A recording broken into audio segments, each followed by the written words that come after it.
This is my reading response. This is my reading list. But what is reading? Is there a difference between reading my list to you out loud and showing it to you this way? What about if I show it to you this way? Or this way?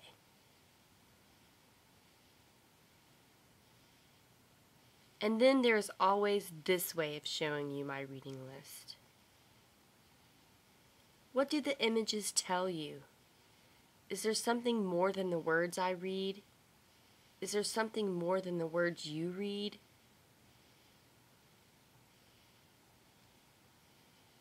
This is how I read from here. This is how I read from here. What's the difference? The use of new media has been going on since the earliest humans used tools to paint on cave walls. With each passing era, we have adapted to the new technologies available to us and adapted those technologies to meet our communication needs. It is easy to forget that it was not that long ago when only the elite were literate. We take for granted that reading and writing is such a part of our everyday lives. Are you reading as you are watching? Are you reading more than the words on the screen? Are you reading the sound of my voice? Are you reading this? Are you making meaning based on your own understandings, your own socially constructed worldview, your own experiences? Our ideas about reading and writing are changing.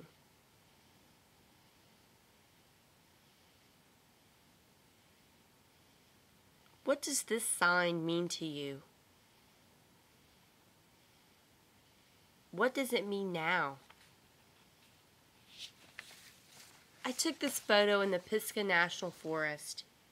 It was far removed from any roads or intersections. I had to hike down into a wooded valley to get the shot. I wondered what the sign was doing here, what it meant, who put it there, and what they were trying to say. How many people have now seen this message in the woods? Now that I'm showing it to you, it takes on a different meaning.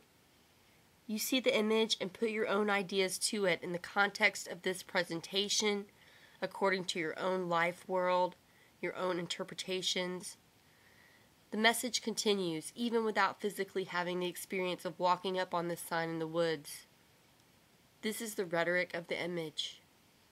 This is the connotative meaning of signs, the suggestive power of the image, the way our minds fill in the message when reading the image as text. In the psychology of rhetorical images, Charles A. Hill has this to say: images, like verbal text, can be used to prompt an immediate visceral response, to develop cognitive, though largely unconscious, connections over a sustained period of time, or to prompt conscious analytical thought. Rhetorical images are ubiquitous, powerful, and important. We need to embrace them not only as scholars, but also as educators, and teach students to use them effectively and responsibly. It is our responsibility as teachers of writing to open our classrooms to the rhetorics of new media. In doing so, we teach our students to extend the writing process and prepare themselves for the challenges of the future.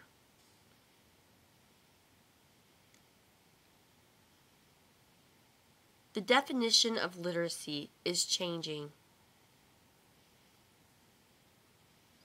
The workplace is changing. The writing space is changing. The interaction of different modes and of different possibilities of expression in multimodal text and multimedia production poses questions not only at the level of text, but also at the level of cognitive processing, New demands are made cognitively and no doubt effectively by the new technologies and by their textual forms. The function of education is changing. If it were possible to define generally the mission of education, it could be said that its fundamental purpose is to ensure that all students benefit from learning in ways that allow them to participate fully in public, community, and economic life. The workforce of the 21st century does not need to be taught to line up and perform an assembly of tasks and demands. Students need also to develop the capacity to speak up, to negotiate, and to be able to engage critically with the conditions of their working lives. They must learn to communicate in the most effective ways, using a variety of modes, choosing the best available means to relay their message.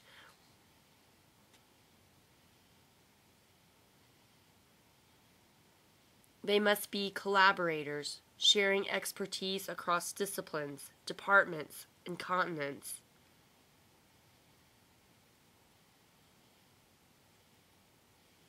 Today we are virtual hunters and gatherers of information, searching, compiling, organizing a digital cornucopia of knowledge. The ancient world and the latest discoveries and everything in between are available at our fingertips. We have much to incorporate in the pedagogy of multiliteracies, many modes available to us, and many roadways to create meaning. Gunther Kress puts it this way: what is required is the facility for design. Design does not ask what was done before, how, for whom, with what. Design asks what is needed now, in one situation, with this configuration of purposes, aims, audience, and with these resources, and given my interest in this situation. In a multimodal environment, the realizations of this are aided by the varying affordances of the modes and the facilities of the new media of information and communication. To allow students to extend their writing process to include multimedia texts opens them to the new media landscape of our digital age and gives them their place in the innovative tradition of our ancestors, the first designers of symbols, the first writers of letters, the first makers of signs. The ability to combine all the modes of meaning, linguistic, visual, auditory, and so on, into one space, one screen, gives way to the pedagogy of multiliteracies. My argument is that we are doing what we have always done, just with different tools. The academic essay is not obsolete, but it is going out of style.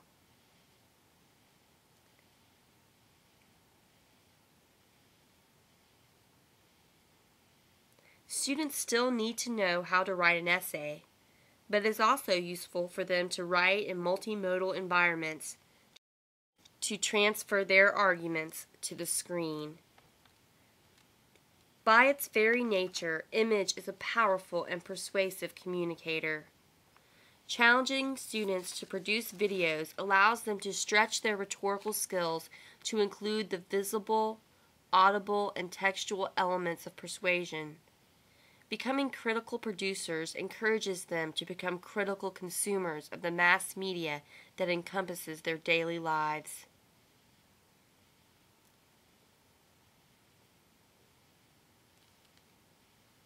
Literacy has come to be more than reading and writing words on a page. We are no longer just readers or writers. We are designers. Composing videos requires careful thought and planning of every detail. Arguments are created to be vivid, to convey meaning in multiple ways. The ability to compose multimedia texts allows students to expand their rhetorical abilities. Student-produced videos are an extension of the writing process.